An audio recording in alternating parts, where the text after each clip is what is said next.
Assalamualaikum warahmatullahi wabarakatuh. Gengs, sebelum masuk ke pembahasan, aku mau disclaimer dulu nih ya, bahwa apa yang akan aku sampaikan di konten ini adalah menurut pendapat saya yang awam hukum. Jadi, jika ada yang mengerti atau ada kesalahan dari saya, mohon dikoreksi, di komen ya. Komennya juga yang logika, juga dengan fakta. Pada wawancara Bapak Rohman kemarin, beliau bilang begini, bahwa mendapatkan surat balasan dari Kompolnas 1 hari sebelum penyerahan tersangka ke Kejari Subang. Ini nih videonya. Ini saya dapat surat dari Kompolnas. Per hari kemarin kami dapat surat dari Kompolnas, ada penjelasan dari pihak Kompolnas. Saya kasih tahu ya ke teman-teman nih. Siap. Ini dari Kompolnas, ditujukan ke kami dari Kompolnas, ya kan? Ditandatangan Pak Beni Momoto langsung. Saya lihat ini teman-teman, Pak Beni Momoto langsung yang tanda tangan. Poinnya bang. Nah, saya jelaskan di sini ada kesulitan-kesulitan yang ada hadapi oleh penyidik ketika penyidik laporan ke Kompolnas, ya kan? Lambatnya penanganan perkara tersebut dikarenakan penyidik mengalami hambatan antara lain tidak ada saksi di sekitar TKP nih. Jadi ketika ada orang yang menerangkan keberadaan klien kami di TKP itu bohong. Jelas di sini laporan Polda Jabar ke Kompolnas tidak ada saksi yang melihat di TKP. Yang kedua, di dalam TKP tidak ada CCTV. Pelaku diduga memiliki pengetahuan atau kemampuan dalam bidang forensik dan atau kriminal forensik. Kemudian pelaku merusak TKP dengan cara menyiram air, membersihkan dengan lap basah. Kemudian belum didapat sampel DNA pembanding. Nah, ini poin F. Belum ditemukan benda yang diduga digunakan oleh pelaku pada saat melakukan kekerasan kepada korban. Ini jelas keterangan dari Kompolnas kepada kami yang ditandatangani oleh Pak Beni Momoto bahwa Polda Jabar tidak menemukan alat yang digunakan untuk membunuh korban. Jadi bagaimana ini berkas bisa sampai P21 ke sini? Jadi teman-teman tanya aja ke Pak Jaksa nanti ya. Dari strateginya bakal seperti apa bang dari Pak Yosef dan juga klien abang lain? Kalau masalah strategi nanti di persidangan ya. Jadi yang paling pasti kita masih konsisten mengelak atau membantah semua tuduhan-tuduhan yang dilakukan oleh pihak penyidik kepolisian, termasuk nanti yang didakwakan oleh pihak kejaksaan. Karena memang jelas, misalnya di sini penetapan tersangka terhadap Bu Mimin, Arigi dan Abi pun dijelaskan di sini bahwa saksi yang memberatkan itu adalah keluarga-keluarga dari pihak korban. Bu Yeti, Lilis, Ibu Ida kalau tidak salah. Itu hanya berdasarkan keterangan itu saja. Sementara kita yakin mereka itu tidak ada di TKP. Ya kecuali kalau mereka ada di TKP ya lain cerita. Itu di sini dijelaskan dari surat dari Kompolnas itu bahwa penetapan Bu Mimin, Arigi dan Abi itu didasarkan pada keterangan saksi-saksi yang itu. Nah, yang menarik bukan hanya tidak ada barang bukti dan saksi, tetapi keterangan para uak. Penjelasan Pak Rohman bukan semata-mata pembelaan dia terhadap kliennya, tetapi itu memang fakta. Selaras dengan informasi akurat yang saya dapat. Dan saya tidak bisa menampilkan ini, cuman hanya bisa saya bacakan ya, keterangan uak-uak itu seperti ini. Bahwa Saudari Yeti Mulyawati, Saudari Ida Mursidawati, dan Saudari Lilis Sulastri menerangkan pada saat tahlilan di hari ketiga almarhum Tuti Suhartini alias Enung dan almarhum Amalia Mustikaratu alias Amel di rumah Saudari Lilis.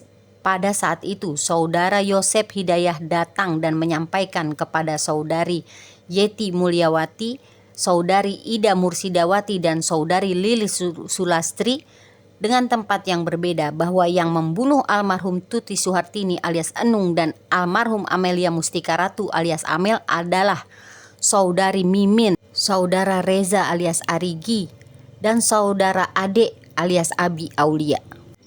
Lah, katanya Yosep gak datang tahlilan, malah main golf. Mana ini yang benar?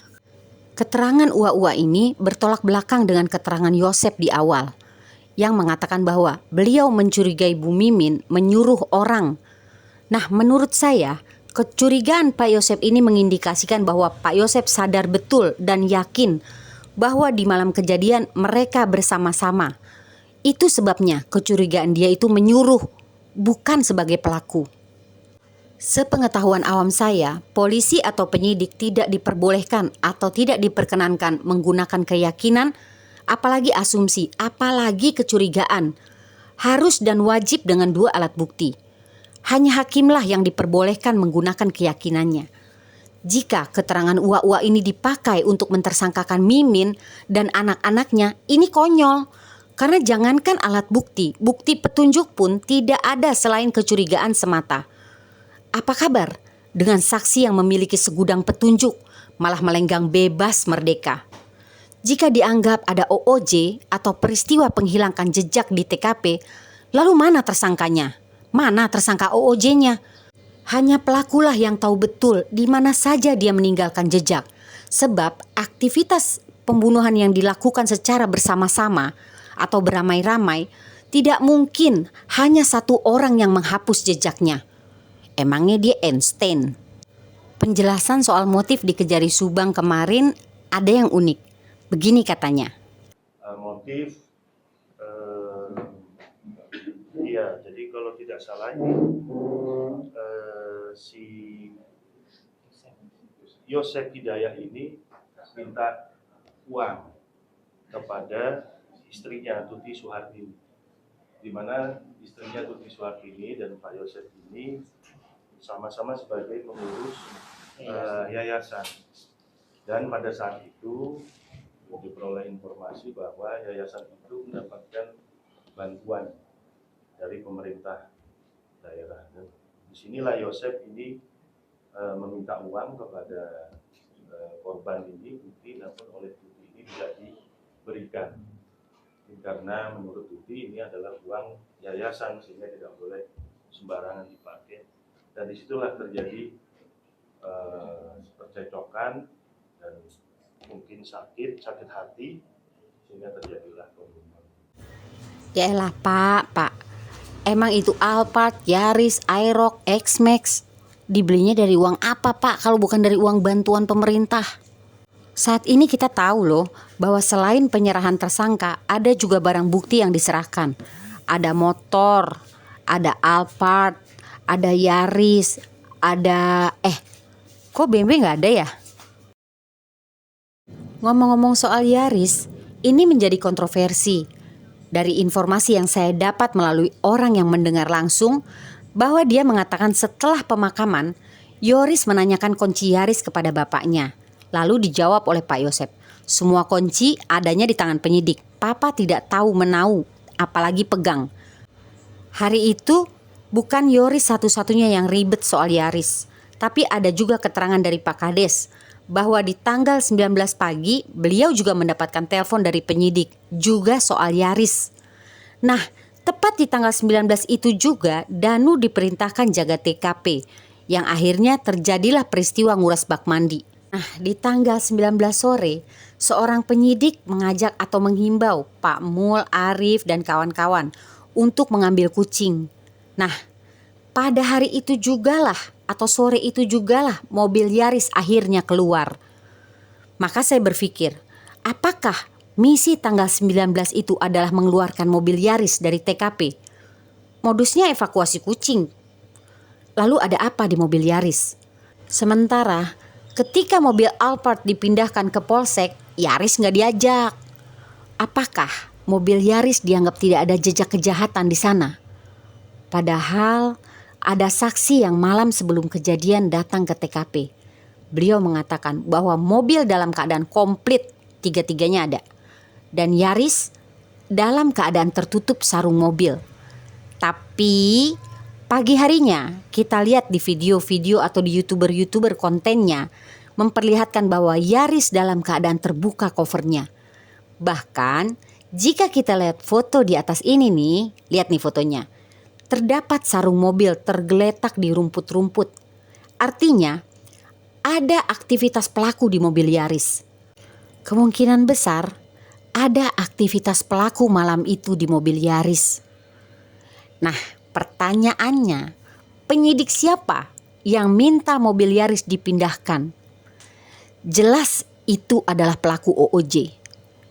Lalu jika kita lihat, mobil Yaris dibawa ke kejaksaan sebagai barang bukti. Lalu apa nilainya? Sementara itu mobil udah dibawa keliling-keliling. Masih ada sih nilainya sebagai barang bukti OOJ. Keterangan Bapak YD tentang akan adanya transaksi di tanggal 18 adalah puzzle yang hilang. Lalu pertanyaannya, mengapa setelah gagal Bapak YD menghubungi Bu Tuti, Bapak YD menghubungi Yoris, bukan Pak Yosep? Tarik, please. Angkat tangannya di atas. Sahabat Indra udah belum? Halo semuanya, sawadikra. Udah belum? Kenapa? Belum aja, ayo. Belum. Wahai para makhluk gaib, ayo sama teteh. Iya sih. Belum.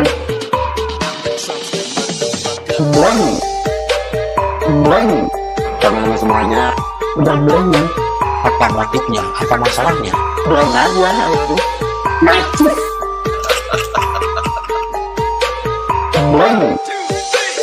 Belum. Awas ya.